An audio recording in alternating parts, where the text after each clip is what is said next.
ଚମ୍ପୁଆରେ ମର୍ମନ୍ତୁଦ ସଡ଼କ ଦୁର୍ଘଟଣା। ଗୋଟିଏ ପରିବାରର 3 ଜଣଙ୍କ ମୃତ୍ୟୁ। ଚମ୍ପୁଆ ନିକଟ ରଜିଆଠାରେ ଥାର୍ ଗାଡ଼ି ଭାରସାମ୍ୟ ହରାଇ ଗଛରେ ପିଟି ହେବାରୁ ଗୋଟିଏ ପରିବାରର 3 ଜଣଙ୍କ ଜୀବନ ଚାଲିଯାଇଛି। ଜଣେ ଗୁରୁତର ଆହତ ହୋଇ ଚିକିତ୍ସାଧୀନ ଅଛନ୍ତି। ସିଜୁକଳା ଗ୍ରାମର ତ୍ରିଲୋଚନ ଆପଟଙ୍କୁ ପେଟ ବ୍ୟଥା ହେବାରୁ ପରିବାର ଲୋକେ ଥାର୍ ଗାଡ଼ିରେ ଚମ୍ପୁଆ ଡାକ୍ତରଖାନାକୁ ନେଉଥିଲେ। ରଜିଆ ନିକଟ 20 ନମ୍ବର ଜାତୀୟ ରାଜପଥରେ ଗାଡ଼ିଟି ଭାରସାମ୍ୟ ହରାଇ ଏକ ଆମ୍ବ ଗଛରେ ପିଟି ହୋଇଯାଇଥିଲା।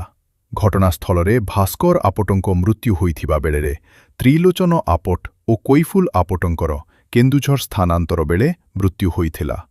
ରଞ୍ଜିତ ଆପଟ ଗୁରୁତର ଅବସ୍ଥାରେ ଚିକିତ୍ସାଧୀନ ଅଛନ୍ତି। ଘଟଣାର ତଦନ୍ତ ଆରମ୍ଭ କରିଛି ଚମ୍ପୁଆ ପୋଲିସ।